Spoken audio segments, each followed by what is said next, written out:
Okay, so let's get right into the Q&A. So I think the first question I'm gonna jump to comes from Mezzy Mez, who is one of my good subscribers, who has been following my channel for a decent amount of time. So his question is, would you be more comfortable if Linkin Park stayed together but changed their name from Linkin Park to something else in Chester's respect, or for them to just break up since Chester is gone? 2. If you were stuck on an island and you were stuck with only 5 albums of your choosing. 3. Will you do album rankings from bands' discographies in the future?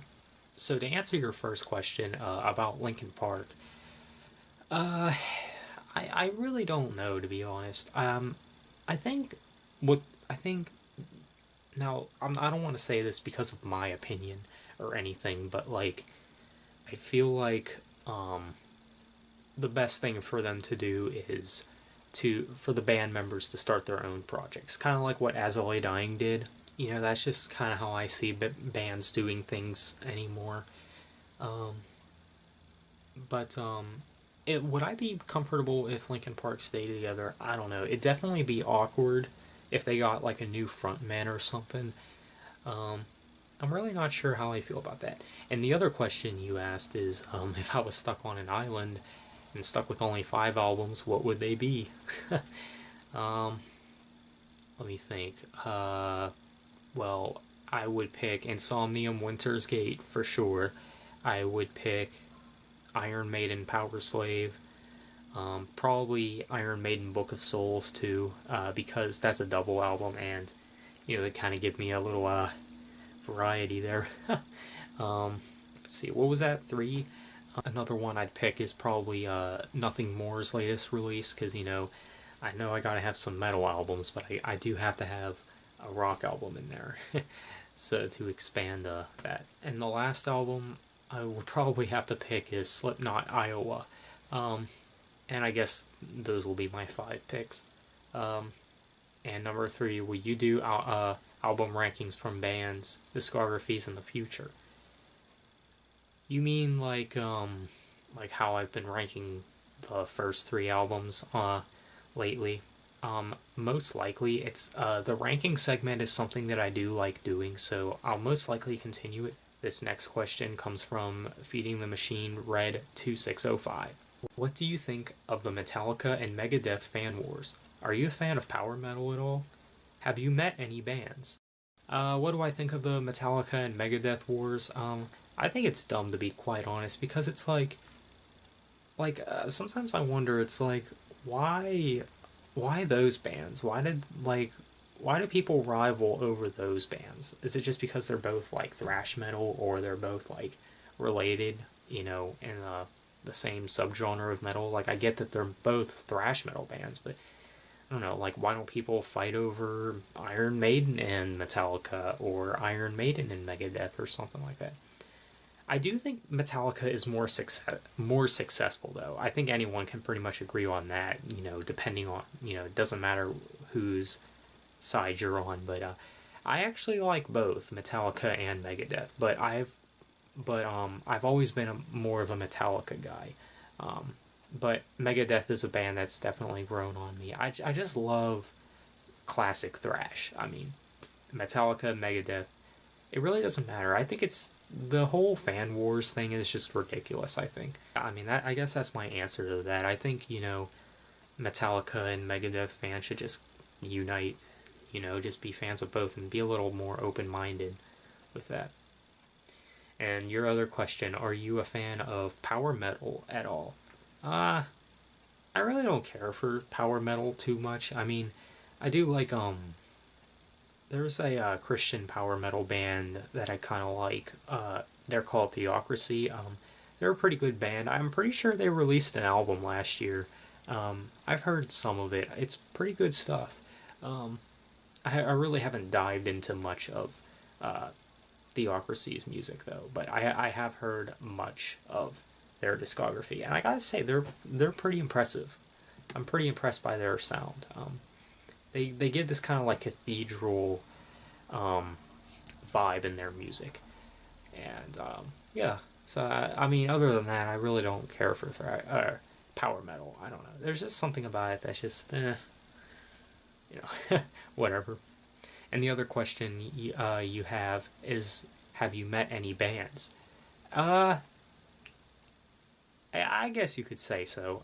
I believe I've said before in one of my other videos that I've met the frontman of the Bunny the Bear in one of the YouTube comments one time. Um, and I'm actually friends with the band Vigester on YouTube. I actually met them on YouTube, if you want to count that as meeting the bands. And I did meet another Christian rock band called Silverline.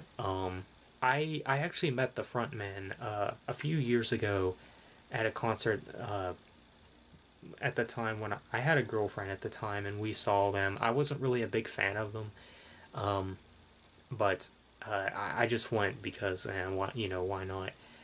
Because it was at that event at that time, you know, and I did get to meet the front man, and it was pretty cool. If you're into bands like Disciple and any kind of rock music, you should check out Silverline. Um, so yeah, this next question comes from Ravan, 1207. If you could create a band from any 5 members of other bands, who would you choose? This is honestly a super hard one for me. I don't know, because there's too many good band members. I'm not really sure what you mean by this, but I'm gonna just assume that choose any 5 members from, any band, and, just combine them into one band. I don't know if that's really what you were saying. It's kind of self-explanatory, I guess. But I would choose Ryan Clark of Demon Hunter as the vocalist, of course, because he has one of the greatest voices in the rock and metal genre, I think. And I would choose Joe Rickard on drums because he's probably my favorite drummer. Even though I don't care for his drumming in the latest In Flames album, but I do like the way he does drums on Red's albums and Starset's albums too. And for guitars, I would choose James Hetfield of Metallica. Now I know he's a vocalist too, but I'm gonna kind of put him as the I guess what you call it, one of the guitar players of this band. Another member I would have in this band, again, I'm gonna have to pick Ben Burnley of Breaking Benjamin. And he's again, he is also a vocalist, but for this band that I'm creating, he is gonna be just the guitar player. So yeah. And for the final band member, I don't know. I feel like bass players, like I want to choose a bass player, but like I feel like bass players don't get enough recognition. I'm gonna have to pick Randy Armstrong from Red as the bass player. So yeah, I guess that's my band lineup that you wanted me to create. We got Ryan Clark on vocals, Ben Burnley and James Hetfield on guitars, Randy Armstrong on bass, and Joe Rickard on drums. That's my band. This next question comes from a really good friend of mine, also a really good subscriber of mine, John Paul Jackson. And this is his question. Where do you think Demon Hunter will go next when it comes to a new Demon Hunter album?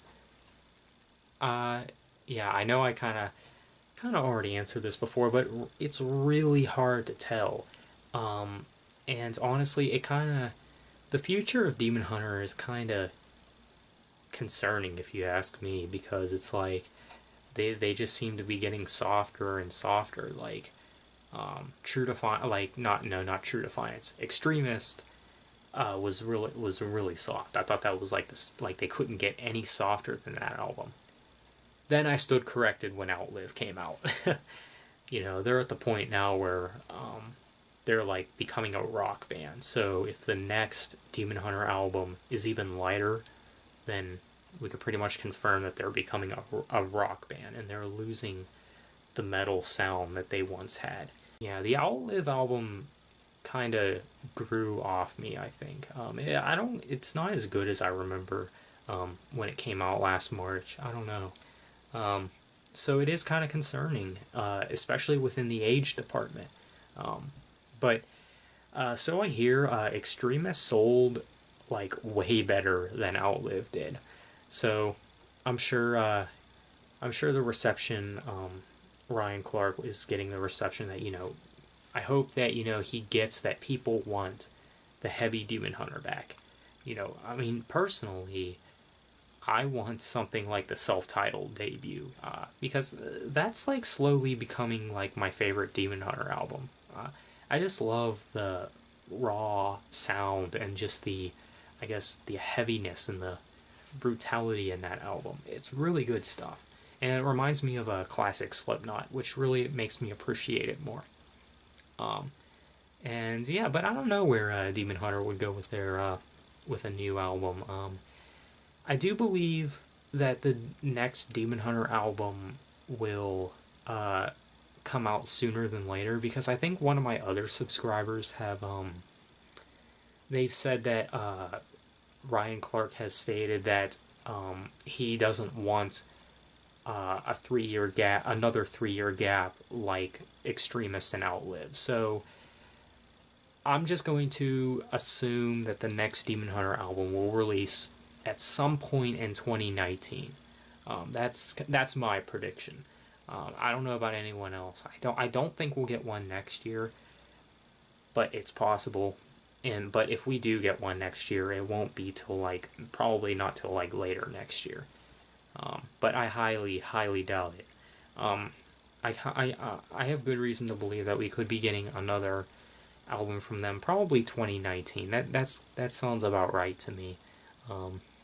But yeah, it's really hard to tell where Demon Hunter will go with the next album. I do think it should be heavier if they want to draw back their fan base, because I know they've lost a lot of their fan base because of the new album. Because they went super soft and people just don't care about it as much. So I really don't know about that one, man. This next question comes from Tony Bibbins. What rock album do you find better than any metal album? Who are your favorite YouTubers at the moment? Do you happen to watch Rick and Morty? I've been getting a kick out of that show lately. So for the first question, what rock album do you find better than any metal album? Well, this one's actually kind of easy. I know, there's some people that kind of think that I'm anti-rock or something. And people may ask me questions like that, thinking that I'm anti-rock. So thinking it is a good question. But it is a good question because I guess you could say I'm going to cheat on this one a little bit, because I can think of several rock albums that are better than certain metal albums. Like, I think all of Breaking Benjamin's albums are better than the past couple of All That Remains albums that have been released. And I would even go as far to say that Red's best album is better than Demon Hunter's worst album, even though I love most of Demon Hunter's work. I think most of Nothing More's albums are better than some of the stuff that Soilworks put out, even though I am a fan of Soilwork. So yeah, and I do think as well that both of Starset's albums are better than the newest In Flames album, but that's not saying much. Yeah, those are some rock albums that I guess I can prefer over metal releases. And the second question, well, actually the last couple of questions you had are not really music related, but I can answer them. Who are your favorite YouTubers at the moment? So some YouTubers I really like to watch, and some I would consider my favorites. Rad Brad, of course. Some of you guys might know who he is. He's like the #1 game walkthrougher or something. I'm a fan of his channel for years. Like, I remember watching him like years ago, and yeah, I really enjoy his channel. I would even go as far to say that he's my favorite YouTuber, because he'll like literally do a walkthrough for anything. So yeah, he has a really great channel that's worth checking out. You know, his channel doesn't get old, and that's one of the reasons why he's probably my favorite YouTuber. Someone else I really like to watch. Someone I've been actually watching lately is SS Sniper Wolf.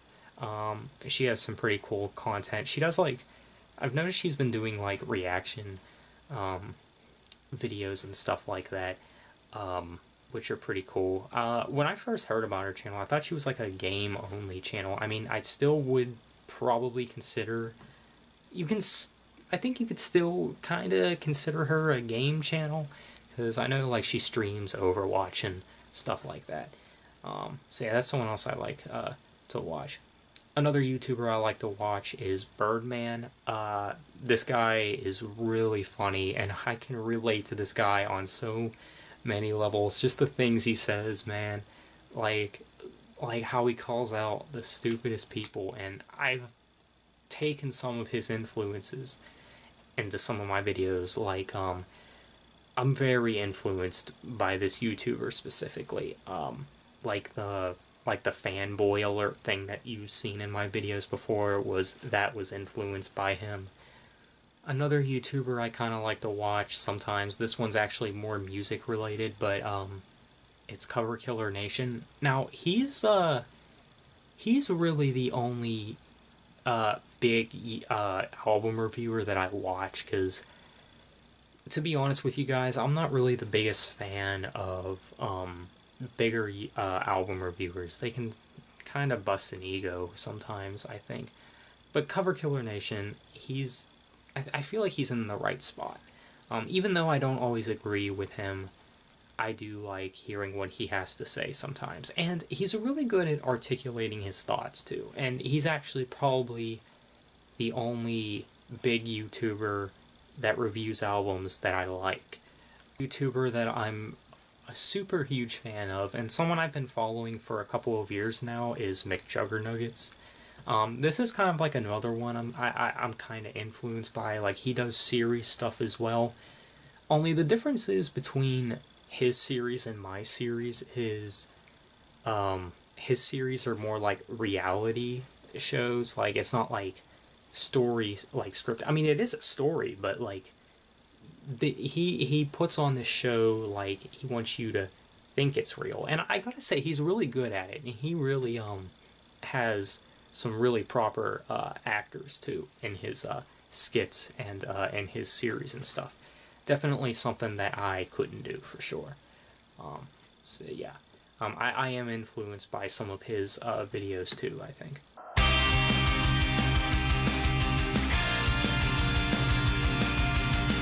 And this next question comes from Monica LW. What is your favorite thing about the metal genre? If this is too hard to answer, then what is your favorite thing about melodic death metal? I can probably answer both, honestly. My favorite thing about the metal genre, well, it's mainly just the variety that's in it. Like, you got thrash metal, melodic death metal, metalcore, power metal, even though I'm not a fan of power metal. I'm not a fan of certain types of metal, though. Like, I'm kind of iffy about power metal, and I don't like black metal pretty much at all. That's what I love about it, and I love I love the sound that metal delivers too. Like, it's chaotic, and it's really suitable for me especially. I think I can really relate to a lot of how not just the lyrics, but like how the message of the music is presented too. And yeah, and I just feel like, you know, that feeling you get like when you kind of like don't like a certain genre of music, because you know, you just kind of get this feeling like, that's just not me, you know. Like, that's how I look at rap. Like, rap, it's just not me as a person. Like, it's not suitable for a place in my life. Like, I can't relate to it as much as I can metal. And that's one of the other reasons why I love the metal genres, because it's so relatable too. And my favorite thing about melodic death metal, to be honest, I think it's mainly because it's really the only subgenre of metal that's still doing well, to an extent. I do think melodic death metal is kind of dying out. Like, I think people are kind of viewing it as something that's outdated. You know, it's too gothic or something, which, you know, I kind of got that vibe too, listening to melodic death metal. It's very gothic sounding. But I think that's kind of the appeal for it. Like, this kind of, all of melodic death metal has that kind of gothic feel. I think. But the thing that really makes me like it a lot is mainly the guitars. The guitars in melodic death metal are phenomenal, as well as the vocals. Like, they don't have like those high pitched vocals that you hear in like metalcore and stuff like that. I just really like the sound of it, really. And even though I do feel like, to an extent, metalcore, not metalcore, melodic death metal is kind of dying out maybe a little bit. You know, you can really see that with In Flames. Like, In Flames, like, you can just tell they're not passionate about that subgenre anymore. But you know what subgenre of metal I do feel is making its comeback is thrash metal. Thrash metal, man. I mean, that's just been the genre I've been coming to the most, probably. So yeah, I hope that answered your question. And yeah, I hope you guys got the answers you were looking for. And let me know what you guys think. Be sure to leave a like, comment, and subscribe. Thanks for watching. I'll see you next time.